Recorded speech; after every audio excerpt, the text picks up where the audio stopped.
Welcome sa DRS 2.0. Fresh at nagbabagang happenings ba ang hanap mo? Mga padabarkads man yan o mga trending topics? Pwes, sagutin natin yan. Kaya naman isubscribe nyo na ang ating channel para sa mga nagbabagang balita everyday.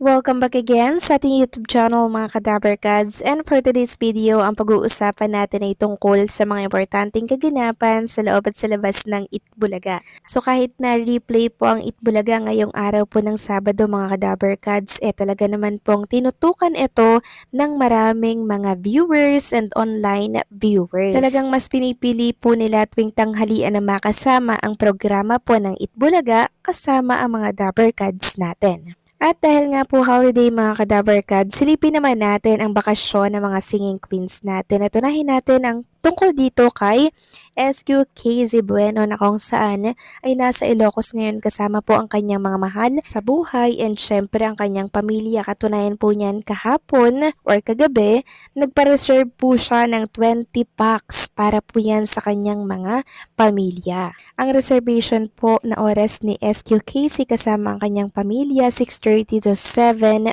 PM na talaga namang in-enjoy ng buong pamilya ni SQ KZ. At kung inyong mapapansin, sobrang ganda po ng venue, sobrang nakaka-relax at perfect po talaga ito sa mga gathering katulad ngayon. Samantalang pinakita naman po ni Mergin Maranan Manalo ang vacation nila ni Jose Manalo dito po sa Boracay. So ilang beses na pong naglalabas si Mergin ng mga picture kuha po dito sa kanilang vacation na talaga namang enjoy ang mga Dabarkads natin. Kasi pagbalik po nila ng New Year, live na po sila mga Dabarkads.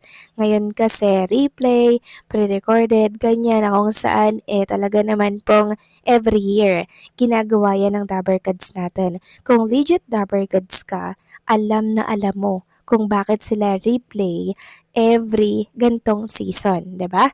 Samantalang inilabas naman po ng TV5 ang gabi ng parangal na mangyayari po mamaya 9:15 PM po yan magsisimula. Sabi nga dito, MMFF 2025 Gabi ng Parangal, bibigyang pagkilala ang mga natatanging pelikula at personalidad sa Metro Manila Film Festival 2025 sa gaganaping Gabi ng Parangal sa Sabado, December 27, which is today. Ipapalabas ito 9:15 PM sa TV5 at True TV Channel 19, Signal and Satellite. Magkakaroon din ng live streaming sa official page ng MMFF. At kung nakapanood na nga po kayo ng previous update natin mga Kadabarkads, ang nangunguna po, unofficial ito ha, unofficial, ang nangunguna po sa MMFF, walang iba kundi po si Vice Ganda na talaga naman pong milyon-milyon ang kinita sa opening pa lang po yan mga Kadabarkads, anong 25 lang yon, naka 50 million na po agad si Vice Ganda at syempre ang kanyang entry. Grabe, samantalang ang Manila's Finest pang number 7. So medyo nakakasad lang kasi malapit na po sila sa number 8 kahulihan kasi yung number 8 mga Kadabarkads. Pero okay lang yan. Bawi tayo next year at sana po may entry na si Bossing Big Soto next year. Kasi yan po talaga yung inaabangan ng mga Dabarkads natin taon-taon. Kaso nyo nga po ngayong taon 2025, hindi po nakapag-prepare si Bossing Big Soto ng kanyang entry. Alam naman natin na every time nagagawa si Bossing Big Soto ng movie or pelikula, talagang pinag-iisipan, pinaghahandaan, and grabe yung preparation para pumatiyak syempre yung ganda ng kalalabasan ng movie. So ito sana yung magiging kalaban ni Vice Ganda. So siguro nasa pangalawa or pangatlo sana yung entry ni Bossing Big Soto kung meron po siya, hindi po ba? Kaya bawi tayo next year mga Kadabarkads. Marami pa po ang taon na dadaan. Samantalang next topic naman tayo. Pag-usapan natin mga Kadabarkads itong nadaanan ko pong post mula po sa page ng isang Itbulaga Dabarkads fan page. Sabi niya dito, bakit daw replay na ang Itbulaga, lugi na daw ba? Kung legit Dabarkads ka, alam mo ang dahilan. So grabe naman yung mga nagsasabing lugi na daw ang Itbulaga. Nakikita naman natin everyday sa programa po ng Itbulaga na napakarami po nilang pinapamigay na pa-premyo, di ba? Umaabot po ng 100,000 pag deserve talaga nung nananalo, 'di ba? Tapos ang dami pa pong mga sponsors na pinapamigay. Tapos may nagsasabi na lugi na daw dahil lang sa replay ang Itbulaga. Alam niyo mga Dabber Gods, kung legit kayo na Dabber Gods at hindi kayo bashers, alam ninyo kung bakit replay ang Itbulaga tuwing sasapit po or lilipas ang Kapaskuhan, di po ba? Pagsapit ng 26, replay na po lahat yung papanood nyo at ang live nila by January na, no? New Year. Ganyan po talaga yung parang pinakang tradisyon na ng Dabber Gods at ng Itbulaga. Kaya sa mga bashers, ulitin ko lang, hindi po lugi ang Itbulaga, okay? Samantalang next topic naman tayo, pag-usapan natin mga Dabber Gods, itong binahagi pong mensahe ni Sharon Cuneta, Dabber God Sharon Cuneta. Sabi niya, ito po ay patungkol doon sa naging gathering ng Soto family ha. Sabi niya dito, one of the happiest Christmases I've had in many years tonight. My whole family and I joined the annual Gamboa Family Christmas for the first time in ever a decade. My mama, being the eldest of 9 children in her family, used to host our Christmas party every year since my brother and I were born. When she passed in 2014, my mama Helen assumed the role of matriarch. We were able to attend a couple of the scenes, but our small family, Kiko's and mine, and our children also developed family traditions of our own, so we couldn't for a long time. Tonight, only my sister Apples knew we were coming and we surprised them all.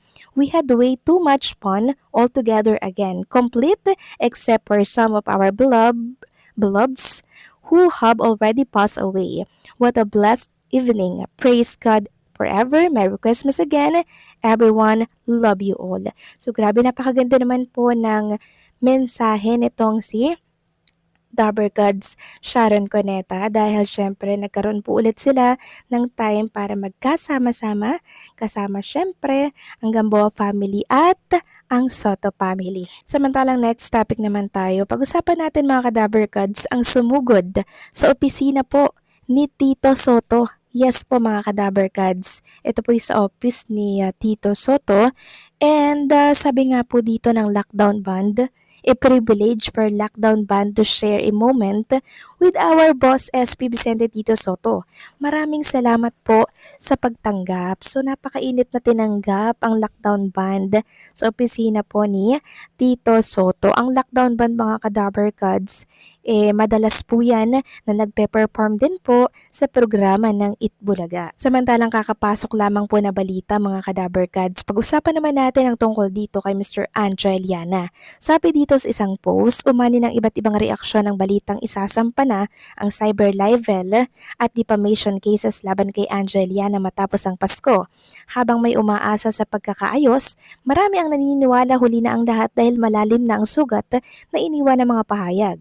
Ang pinakahuling balita tungkol kay Anjo Eliana ay muling gumising sa interes ng publiko, lalo na ngayong kumpirmadong isasampa na matapos ang Pasko at bagong taon na mga kasong cyber libel at defamation laban sa kanya.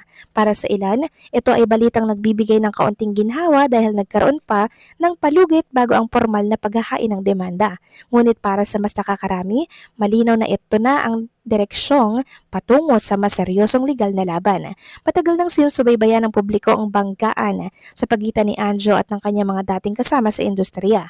Ang mga salitang binitawan niya sa nakaraan ay nagdulot ng matinding pagkadismaya hindi lamang sa mga taong direktang sangkot, kundi sa mga manonood na minsang humanga at sumuporta sa kanya. Sa puntong ito, marami ang nagsasabing kahit pa binigyan siya ng pagkakataong magpahinga muna ngayong Kapaskuhan, ang pinsalang nagawa ay hindi na mabubura. So ito na po yung sinasabi ko sa inyo mga ka-Dabber Gods na possible na patapusin lamang po ng mga Dabber Gods or yung TVJ ang Pasko at ang bagong taon at sisimula na po nila ang isasampang kaso dito kay Anjo Eliana kasi hindi naman po biro-biro lang itong mga ginawa niya sa mundo ng social media dahil talagang may iwan ito sa isipan ng mga tao, 'di ba? Kaya good luck na lang kay Anjo Eliana, harapin niya ang ikakaso ng mga Dabber Gods natin. Samantalang next topic naman tayo, pag-usapan natin mga Dabber Gods ang tungkol dito sa announcement po ng isa sa mga bilyonaryong producer para po sa isa sa mga clones natin, walang iba kundi po si Elvis Presley. Meron po siyang concert by January 14, 2026. Wednesday po yan, 8 PM at RJ Bistro, Duzitani Hotel, Makati. Kaya naman, supportahan natin yan mga ka-Dabber Gods. So, paano mga Kadaberkads, anong masasabi nyo dito? Please comment down below and syempre don't forget to like, share, comment, and subscribe.